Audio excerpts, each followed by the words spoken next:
Volevano vendicarsi della ragazza che avevano violentato. Volevano punirla perché li aveva denunciati alle forze dell'ordine. Non bastavano lo stupro di gruppo, le botte, i calci, i pugni e quei messaggi scioccanti che i ragazzi della Palermo Bene si erano scambiati per commentare il gesto infame di quei 100 cani sopra una gatta, come scriveva uno di loro su WhatsApp per descrivere le scene vissute dal branco e filmate. Emergono nuovi dettagli sullo stupro di gruppo nei confronti di una 19enne avvenuto lo scorso 7 luglio a Palermo, che ha portato a 7 arresti. Dopo aver saputo che i primi 3 giovani che avrebbero preso parte allo stupro erano stati arrestati dai carabinieri, i 4 rimasti a piede libero avrebbero infatti progettato un raid punitivo per essere stati denunciati. Il 3 agosto scorso, dopo gli arresti di Angelo Flores, Gabriele Di Trapani e Cristian Barone, i militari intercettano le parole di Samuel Lagrassa ed Elio Arnao, 2 dei 7 arrestati ieri per la violenza di gruppo. Il GIP dell'ordinanza di custodia cautelare la definisce volontà punitiva nei confronti della persona offesa, una volontà che si aggiunge alle minacce fatte giungere alla ragazza affinché non rivelasse quanto accaduto al Foro Italico. Su WhatsApp la Grassa scrive: «Ti giuro, stasera mi giro tutta via Libertà e mi porto la denuncia nella borsetta. Gli dico: guarda che cosa mi hai fatto, e poi gli do una testata nel naso». I carabinieri, su ordine della Procura della Repubblica guidata da Maurizio De Lucia, convocano la Grassa e Arnao. I 2 discutono del rischio che Angelo Flores, anch'egli finito in carcere, il ragazzo che ha filmato lo stupro, avesse fatto i loro nomi. Intanto si terranno lunedì in tribunale a Palermo gli interrogatori dei 7 giovani arrestati. Il comune di Palermo ha annunciato la volontà di costituirsi parte civile.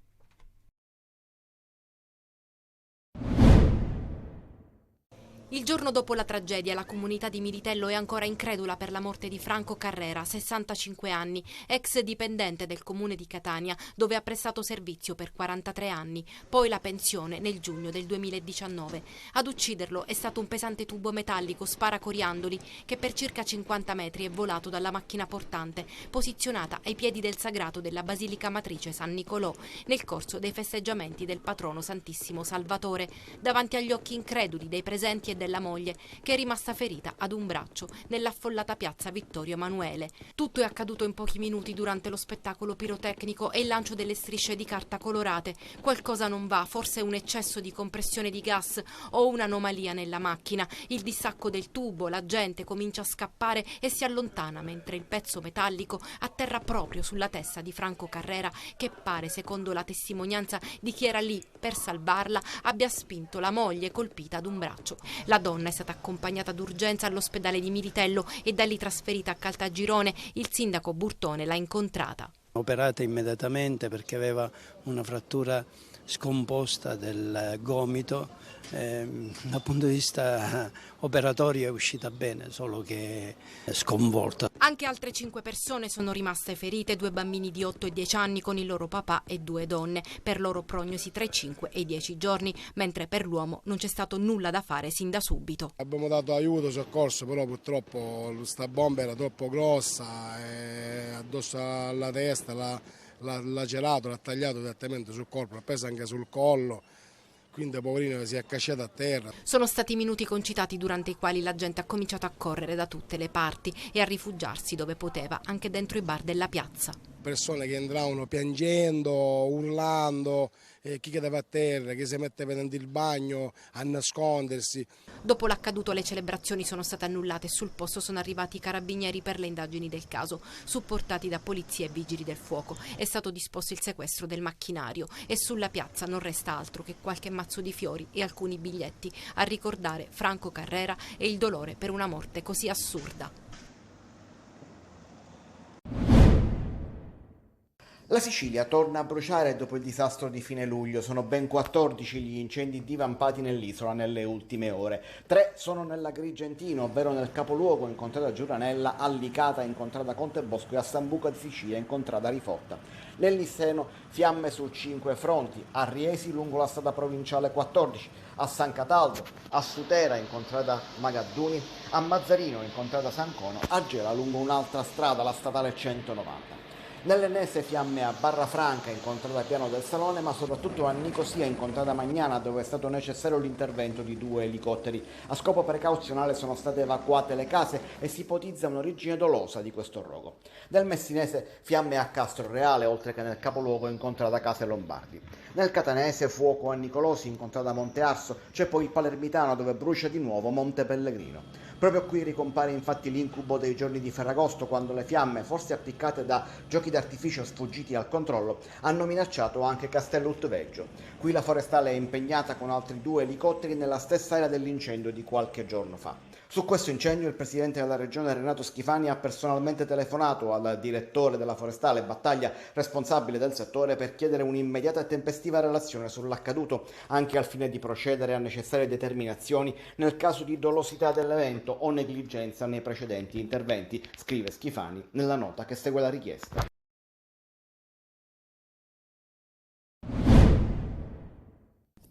La prima giornata di controesodo è filata via tutto sommato secondo programma. Sia agli imbarchi di Caronte Tourist che a quelli di Blue Ferries il traffico delle auto che dovevano passare lo stretto è stato gestito senza intoppi e senza lunghe attese nella mattinata. Nel primo pomeriggio l'afflusso è aumentato, ma mai per attese superiori all'ora.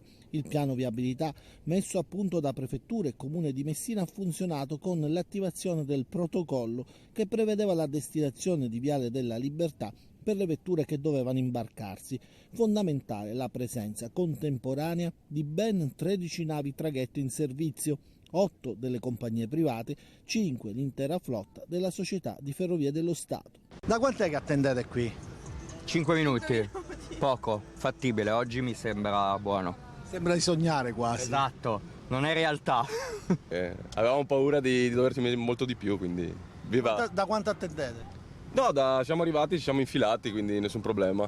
Non ci aspettavamo, normale c'è sempre confusione. Sul controesodo e sulle vacanze sta incidendo però anche il caro carburante. La benzina al self-service sfiora ormai 2 euro al litro, 1,09 euro per il diesel, prezzi maggiori al servito e nelle pompe in autostrada, e nelle isole minori il costo può arrivare anche a 2,04 euro per litro.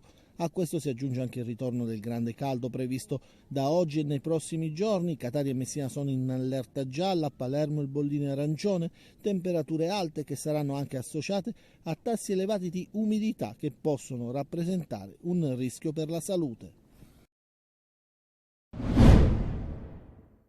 Palermo non chiude per ferie, anzi anche nel penultimo weekend di agosto le vie del centro sono affollate dai vacanzieri. Palermo è la bomboniera della Sicilia, poi c'è il mare che fa da contorno, l'accoppiamento mare-montagna è quello che ha subito loro parecchie volte, perché nuotano nel mare e poi le montagne a strapiombo nel Palermitano e nel Trapanese.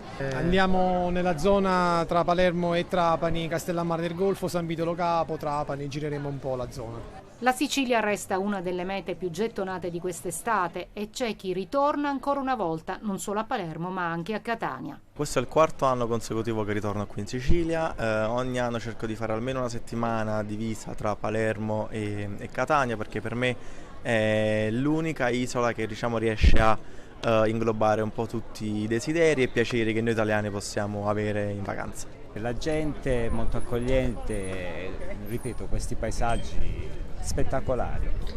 Comunque sì, bella tutta la Sicilia, si mangia bene, pesce, bello, da ritornare. Le strategie e i progetti per il rilancio del settore turistico puntano alla destagionalizzazione, garantire così l'accoglienza tutto l'anno.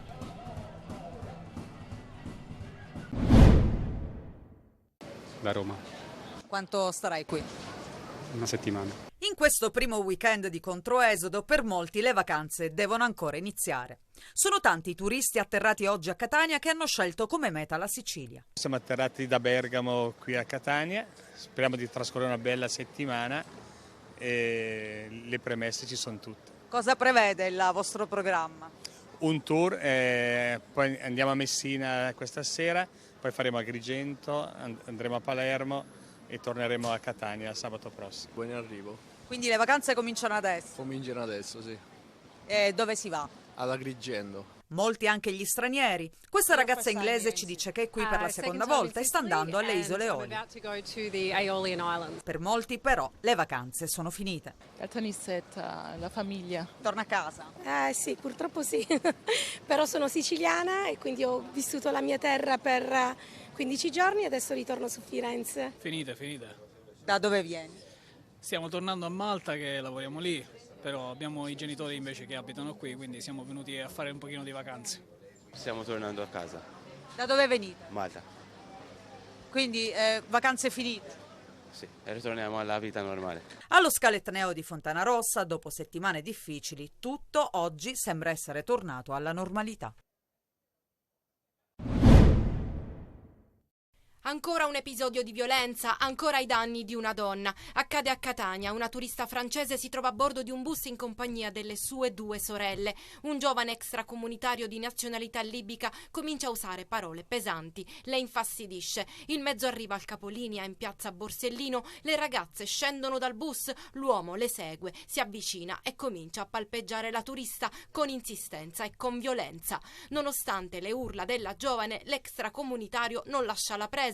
Poi l'arrivo di altre persone, allertate dalle grida, lo ha fatto desistere e ha deciso di allontanarsi. Sul posto nel frattempo sono arrivati i poliziotti ai quali la donna ha raccontato tutto l'accaduto. L'uomo, che già in passato era finito per lo stesso reato in galera, è stato arrestato con l'accusa di violenza sessuale.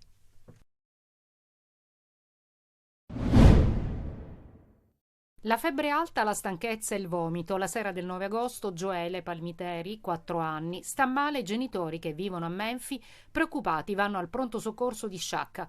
Comincia il calvario per il bambino che dopo 10 giorni di agonia in 2 ospedali e 3 reparti diversi muore. All'inizio si era ipotizzata un'infezione intestinale, ma le sue condizioni di ora in ora peggioravano, tanto che è stato necessario trasferirlo nell'ospedale pediatrico di Cristina a Palermo.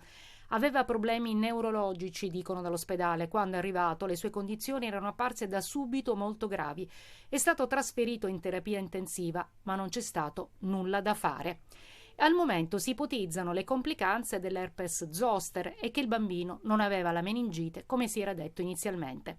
Non si danno pace ai genitori, il padre bracciante agricolo e la madre casalinga, che nonostante lo strazio vogliono capire realmente che cosa ha portato alla morte il figlio. Così è stato presentato un esposto che ha fatto partire l'inchiesta della procura di Palermo. Non chiedono risarcimenti e responsabilità, dice il sindaco di Menfi, Vito Clemente, vicino alla famiglia, ma chiarezza su una morte che resta ancora misteriosa.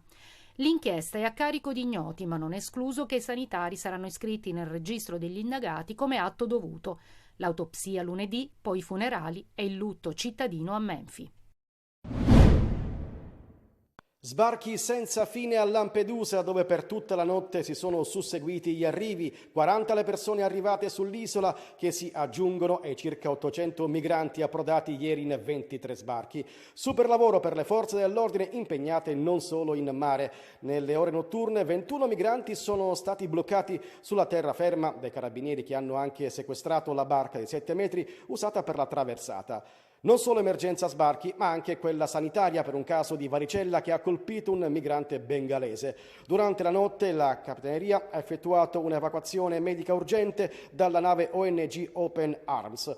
L'uomo con la motovedetta è stato prima portato al molo Favarola e poi trasferito al poliambulatorio per curare l'infezione. Intanto la polizia indaga sulla presenza all'esterno dell'hotspot di Lampedusa di un migrante che, dopo essere stato fermato, ha riferito di essere sbarcato da solo direttamente al molo commerciale ed aver raggiunto la struttura d'accoglienza. Il numero di persone presenti all'hotspot rimane elevato. Nella mattinata odierna sono presenti presso l'hotspot di Lampedusa circa 2200 persone e sono previste diverse operazioni di trasferimento per all'incirca 1.000.000 di persone. Le attività di assistenza all'interno continuano e come Croce Rossa stiamo continuando a garantire i servizi di base, l'assistenza sanitaria e il contatto alle famiglie qualora necessario. Ed è stata rintracciata e riconosciuta la madre del bambino di 1 anno e mezzo della Costa d'Avorio, morto vittima di un naufragio lo scorso 5 agosto. La bara bianca con la scritta "sconosciuto numero 2 maschio" È giunta a Porto Empedocle e sarà sepolta a Favara. Il sindaco Antonio Palumbo è riuscito a rintracciare la madre del bambino accolta dall'associazione Cometa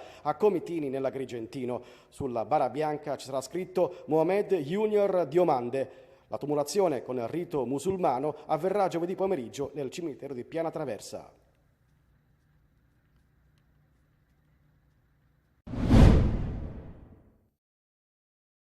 Un cinquantenne detenuto nel carcere Pagliarelli di Palermo ha vinto il contest lanciato dal Comune di Salemi, la cartolina gentile della tua città. La gentilezza come energia della vita, questo è il messaggio racchiuso nella cartolina che ha vinto il contest. Siamo convinti che investire sulla bellezza, sulla gentilezza possa sicuramente migliorare la qualità della vita di tutti, e la bontà di questa proposta è arrivata anche come ritorno da parte delle tante cartoline che ci sono arrivate, e questa premiata che ha un valore aggiunto perché è scritta da chi in questo momento si trova in una condizione come dire, di recupero appunto della propria esistenza, e credo che la gentilezza sia un ottimo presupposto dal quale ripartire. 3 bambini che si affacciano sorridenti al mondo, espressione di una naturale gentilezza verso moltitudini di persone, idee, libri, culture, creatività e luoghi. La gentilezza quindi come energia della vita. Il detenuto che ha vinto aveva partecipato al progetto Liberi Dentro proposto da My Life Design ODV. L'uomo ha realizzato la cartolina e l'ha spedita al Comune di Salemi, terzo borgo più bello d'Italia, e dopo l'adesione al manifesto Italia Gentile anche Gentilborgo. La sagra delle occasioni mancate. Il Palermo in 11-9 riesce a non vincere al San Nicola contro il Bari, finisce 0-0 nell'anticipo della prima giornata di Serie B e i rosanero possono solo disperarsi per non aver portato a casa la vittoria. Un rigore sbagliato e un gol annullato all'ultimo minuto, resistenza da un lato, poca lucidità dall'altro. Sì, perché il Palermo doveva certamente fare di più. Negli ultimi minuti con il Bari in 9 si è pure fatto male Menes, rimasto in campo, ma senza poter correre. Una partita subito accesa dal tiro di Vasic con Brenno, che per poco non regala così il vantaggio ai siciliani. Palla sul palo. Poi sale in cattedra il Bari, che inizia a giocare meglio e colleziona anche occasioni. Bravo Pigliacelli a non farsi sorprendere. Ripresa, Maita entra a gamba tesa su Vasic e Maresca, dopo il controllo al VAR, estrae il cartellino rosso. Una sanzione che ha indirizzato il match, almeno dal punto di vista strategico, col Palermo costantemente nella metà campo avversaria. Al 63esimo ancora l'arbitro protagonista, questa volta il fallo è di Di Cesare su Brunori in area, calcio di rigore e doppio giallo per il capitano dei biancorossi. Bari in 9, dal dischietto va Di Mariano che calcia però altissimo sopra la traversa. Il Palermo però non si scoraggia, Corini le prova tutte mettendo in campo i giocatori offensivi a disposizione, Valente, Mancuso e Soleri. Così dopo un maxi recupero arriva il gol di Brunori, il Palermo esulta ma il controllo VAR annulla la rete, fuori gioco dell'attaccante rosanero. Si resta sulla 0-0 e finisce così, 2 punti persi per come si era messa in discesa la partita. Abbiamo attaccato, abbiamo costruito occasione da gol, ci siamo presi un calcio di rigore che purtroppo non siamo riusciti a realizzare. Abbiamo spinto sino alla fine, nonostante il Bari giustamente fosse tutto rinchiuso in area, abbiamo creato altre 2 o 3 volte i presupposti per fare gol, l'abbiamo fatto. Comunque c'è grande rammarico perché quando crei queste premesse, queste partite sono da vincere.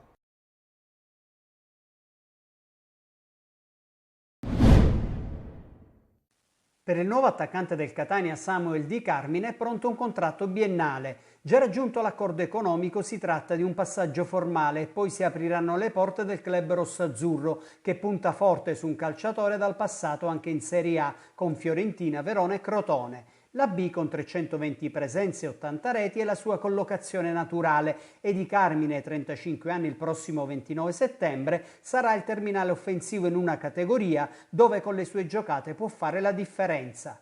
Subito dopo il Catania definirà l'altra operazione virtualmente conclusa con il difensore Alessandro Quaini, 25 anni da compiere il 17 settembre, richiesto dal tecnico Tabbiani che l'ha avuto nel Fiorenzuola. Pronto un biennale, Quaini potrebbe arrivare con la formula del prestito con diritto di riscatto. La sua voglia di abbracciare il progetto Catania è risultata decisiva nel liberarsi dal club di appartenenza. Il mercato prevede qualche altro colpo. Piace il centrocampista Giuseppe Mastinu dal Pisa, il cui profilo interessa anche alla ternana dell'ex Lucarelli, e con Giovinco in uscita ci sarà spazio per un altro attaccante, che dovrebbe essere il lituano Edgaras Dubiskas, di proprietà del Pisa. Prossimi appuntamenti nel calendario rosso-azzurro: l'allenamento congiunto a Ragalna a porte chiuse con il Ragusa e lunedì la presentazione della campagna abbonamenti. Il Messina, per completare il mosaico con un attaccante e un giovane difensore, attende gli scampoli di fine stagione. A breve l'ok di Giacomo Modica per l'annuncio del centrocampista trentenne Domenico Franco, che da alcuni giorni si allena con i nuovi compagni.